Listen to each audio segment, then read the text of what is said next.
Então, o seu cachorrinho está tossindo. Ele tosse sem parar. Uma tosse seca que parece que no final que ele está engasgado e ele acaba lançando uma espécie de secreção branca espumosa no final da tosse, e ele tosse sem parar. É mais do que provável que o seu cachorrinho esteja com a tosse dos canis. O que é isso? Do que se trata? De onde vem? Para onde vai? O que a gente faz para resolver esse problema? É disso que a gente vai falar nesse vídeo. Vem comigo no caminho, eu explico.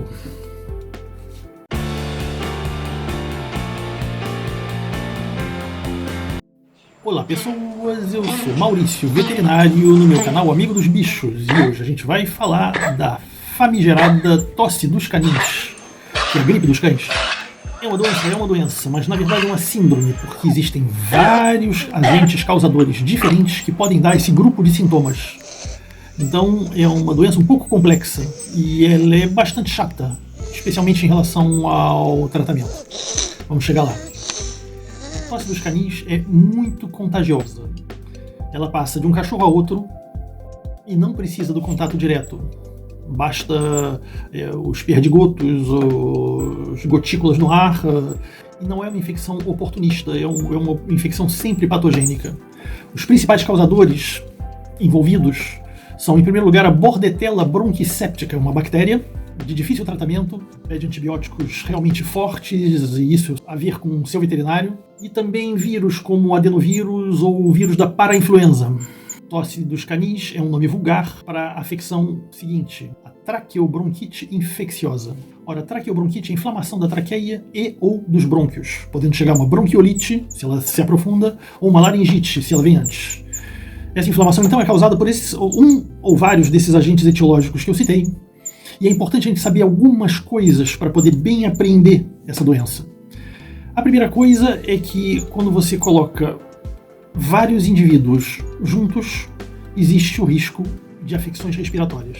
Então, da mesma forma que existe a traqueobronquite canina, infecciosa canina, existe também o mesmo problema em criações industriais, por exemplo, suinocultura, quando tem vários porcos juntos, existe o risco que eles comecem a mostrar sintomas respiratórios. Em exposições caninas, vários cães juntos, se um está tossindo, os outros podem começar a tossir, e tem que se tomar cuidado com isso, vamos chegar lá.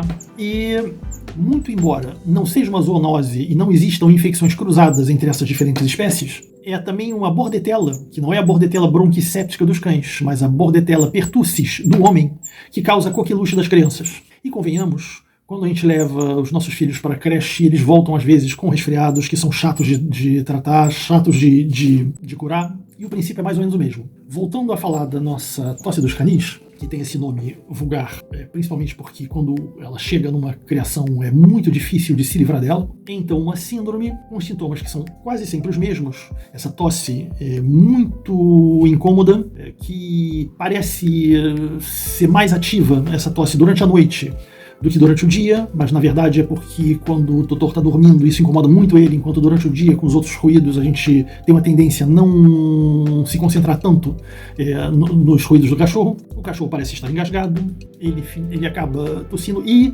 se o cachorro estiver bem de saúde, bem vermifugado, bem vacinado e tiver uma certa harmonia em relação ao seu sistema imunológico e tudo, ele pode tirar essa doença de letra sem que isso lhe cause problemas mais graves, muito embora o curso normal da doença seja de mais ou menos 3 semanas. E 3 semanas com o cachorrinho tossindo o tempo todo não é fácil. Mas o cachorro, em princípio, não perde o apetite, não tem períodos de febre mais violentos, a não ser que o problema se complique. Isso pode acontecer. Claro que podem existir infecções oportunistas, como sempre, que aproveitam da baixa imunidade causada pela doença para se instalar e levar a uma pneumonia, por exemplo. E aí o cachorro tem febre, perde o apetite, fica apático. Muito antes disso, é bom que o cachorrinho seja monitorado pelo seu veterinário. O diagnóstico diferencial da tosse dos canis é clínico.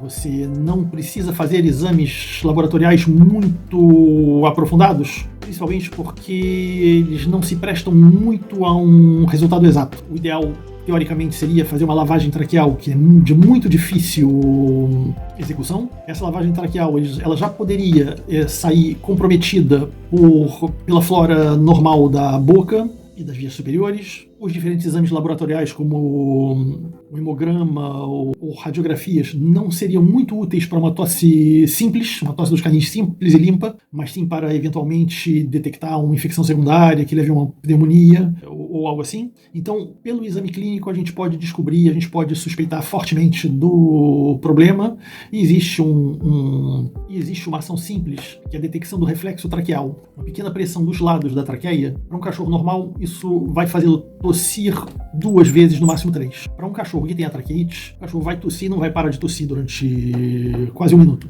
Isso a gente pode dizer que é patognomônico, é um sinal firme de que ele tem a tosse dos caninos. Na medida em que o filhotinho ou que o cachorro não apresenta a doença de forma severa e não existem complicações, pode-se pensar em realizar o tratamento sintomático somente, ou seja, um tratamento para diminuir a tosse, antistossígeno, xarope, broncodilatadores, xarope para liquidificar um pouquinho as secreções, para que ele possa expectorar mais facilmente.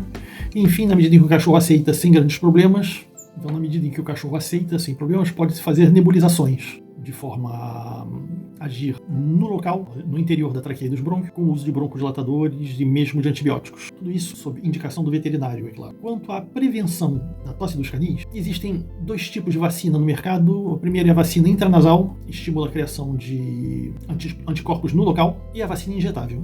Deve-se levar em conta o fato de que uma vacina contra uma bactéria nunca tem uma performance ideal. Então, essas vacinas, elas podem ajudar, é claro, atrapalhar nunca é o caso, mas podem não ter a eficácia a 100% que poder-se esperar. Uma outra coisa a fazer é evitar as aglomerações com cães. E lá nós falamos de exposições, nós falamos de pet shop, falamos do banho e tosa. Quantos clientes que vindos do banho e tosa, 1 ou 2 dias depois o cachorro começa a tossir. E o mais delicado é que não se pode falar de culpa, porque frequentemente o problema é subclínico e as pessoas nem percebem. A título de exemplo, uma criação que teve um episódio de tosse dos canis e que se livrou do problema, ao menos de uma forma visível, alguns filhotes podem sair completamente sãos e mostrar o problema que se desencadeia na semana que chegam os filhotinhos na nova família. E isso por causa dos riscos de baixa imunológica ligada ao estresse da mudança de ambiente, a mudança de microbiota, a flora normal da casa da pessoa onde o cachorrinho evolui no início da criação, e a mudança que acontece quando ele vai para um outro lugar. Então esses riscos existem, é preciso responsabilidade, é claro, e lembrar que é um problema que, na medida em que o cachorrinho ele está bem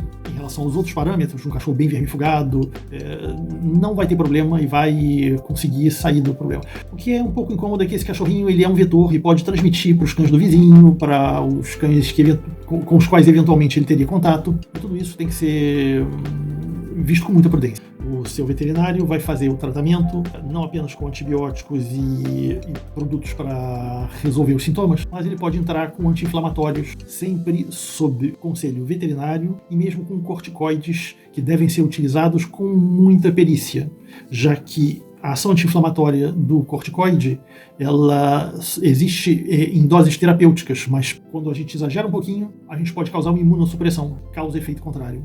Então esse é um pequeno detalhe a tomar cuidado, mas o seu veterinário sabe do que eu estou falando. Enfim, a gente tem que tomar cuidado com o fato dessa doença ser uma síndrome, existirem várias causas, como eu citei, a adenovirose, a vírus da parainfluenza, a bordetela, mas existem também outras doenças que a gente tem que despistar, de forma a ter certeza que o problema é esse. E eu cito somente 2 que são doenças graves e cada uma da sua forma. A primeira é a sinomose na sua forma respiratória, que pode ser muito parecida com a tosse dos canis, especialmente quando ela aparece de modo subclínico. E a sinomose é uma doença que é terrível.